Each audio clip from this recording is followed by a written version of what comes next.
TKBS Nation, welcome to another episode of Pop Gumbo, where we're talking what's popping in pop culture. As usual, I am Dr. Tachi. This is episode 10. Can you believe it? Let's get to it. Okay, if you watch Netflix, maybe, sorta, somehow, perhaps, you are watching Bridgerton. Have you seen it? Put it in the comments if you've watched the third season of Bridgerton. So they dropped 4 episodes, and to date, this is Netflix's biggest opening weekend. That's right, for Bridgerton. Don't hate. Okay, so let's talk some stats. You know what we're doing by now. Gotta look cool. Netflix's internal rankings have revealed that the first half of season 3 racked up 45.05 million views, and that's the total watch hours divided by the running time worldwide after the May 16th premiere, and that's about 165.2 million hours of viewing time. So let's compare this to the season 2 debut in March of 2022. They had 193 million hours of viewing time globally. Now, this is interesting because they dropped the entire season at once, okay? They just dropped like half a season this time, and already they've racked up 165.05 million views. Pretty impressive, Netflix. So when you boil it down, the opening weekend view count is about 22.7 million views just for opening weekend. And you have to consider that this new season, the episodes have a shorter runtime. So what do we think helps with this? The fact that Netflix now has 50 million more subscribers than it did in March of 2022. So no doubt that added to the fervor for the Regency-era drama / comedy / gospel stage show, whatever you want to call it. So in addition to breaking its own opening weekend mark, it also had, quote, the highest single weekly view count for any Netflix series, regardless of language. And this is actually since they started doing rankings by title in June of 2023. I continue to be more and more impressed, Netflix. Keep going. So that's what's happening on the Netflix front. And as I asked you earlier, let me know, are you a Bridgerton aficionado? Are you watching the series? Have you started season 3? I love Bridgerton, even though nobody asked. I'm telling you, I loved Bridgerton, and I'm looking forward to watching season 3. But if you put something in the comments, please, no spoilers, no spoilers. Now let's move on to some food news. There's going to be one less place for you to get those cheddar bacon biscuits. Is there even bacon in it, or am I making something up? Anyway, there's some kind of cheddar biscuits at Red Lobster. Now, in case you did not know, Red Lobster is the largest seafood restaurant chain in the US. I had no clue. But late Sunday, they announced that they were filing for Chapter 11 bankruptcy, which sent ripples through the restaurant industry and young men who are looking for a place to take their dates. In case you did not know, Red Lobster has recently purchased a ticket for the struggle bus because the company is struggling. In addition to closing and shuttering several of their stores, they also are faced with rising labor costs, rising lease costs, and something that they tried to introduce, an all-you-can-eat shrimp meal, backfired. That doesn't seem like it would backfire, but I guess for them it did. Red Lobster was founded in 1968, and they grew to about 700 locations nationwide. So what led to this? Well, like for many restaurants, the pandemic had a hand in it. They never really seemed to get their footing back again after the pandemic.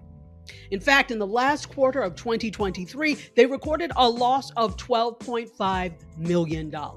Additionally, they've been grappling with their debt burden, which has interrupted the supply chain and payments to suppliers. So what happens now? How do you get your cheddar bacon cheeseburger biscuit or whatever? I think they're actually Cheddar Bay biscuits. Correct me if I'm wrong in the comments.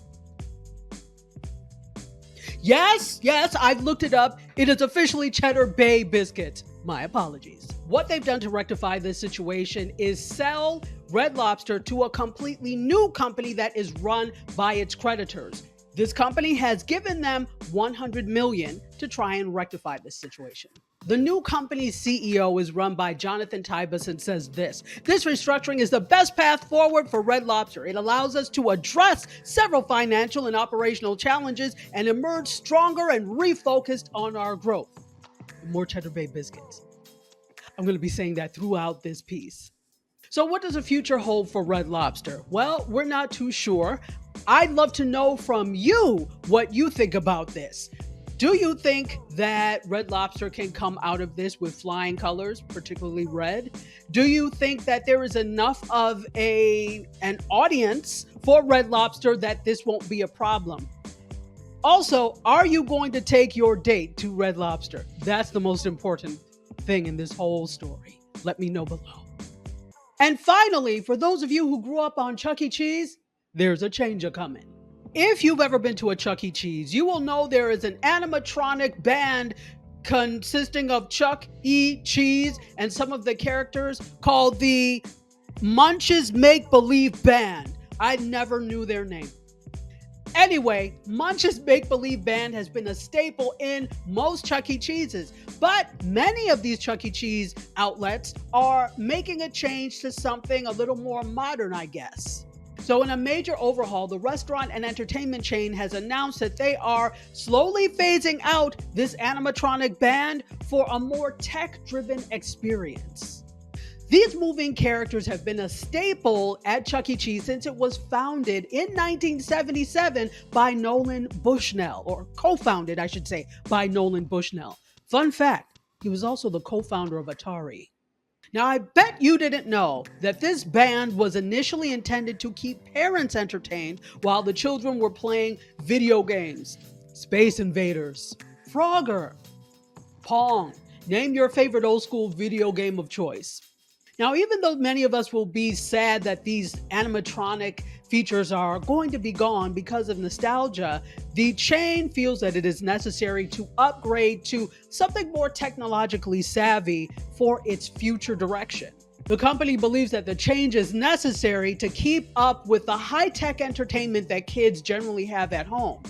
Because mothers are quick to say, we have Chuck E. Cheese at home. So while this new change could be a really good thing, only time will tell whether or not its intended audiences will gravitate back again and again for more fun with the Chuck E. Cheese mouse. So I honestly can't remember the last time I was in a Chuck E. Cheese. It's probably been decades at this point. But tell me, do you go to Chuck E. Cheese regularly? Do you take your children to Chuck E. Cheese regularly? And what do you think about them getting rid of the animatronic band? Instead of the animatronic band, would you rather see the things that they are proposing to add, like digital dance floors, interactive games, and even trampoline gyms? Let me know in the comments below. Folks, that is it for this edition of Pop Gumbo. Again, I am so thrilled to be here with you all, as I am every week, and thank you for coming to hang out with me this week too. In addition to checking me out on Wednesdays, make sure you check out all of the fantastic TKBS correspondents, because we've got news for you that you could definitely use. Guess what else we have? Podcast! That's right, the TKBS Nation podcast, which drops on all major podcasting platforms every Tuesday. And then Tuesday evenings at 7:30 p.m. ET, you can join Tiffany, Michelangelo, and the crew as they do the recap of what happened on that day's episode. Lots of fun, lots of great information, lots of great conversation. Join us if you can. Listen, I told you it's been a long time since I've been to Chuck E. Cheese, but since they're now getting rid of the Munch's Make Believe Band, I think it's time for me to get in the car and head on over there. And guess what? I'll tell them you said the dream is real.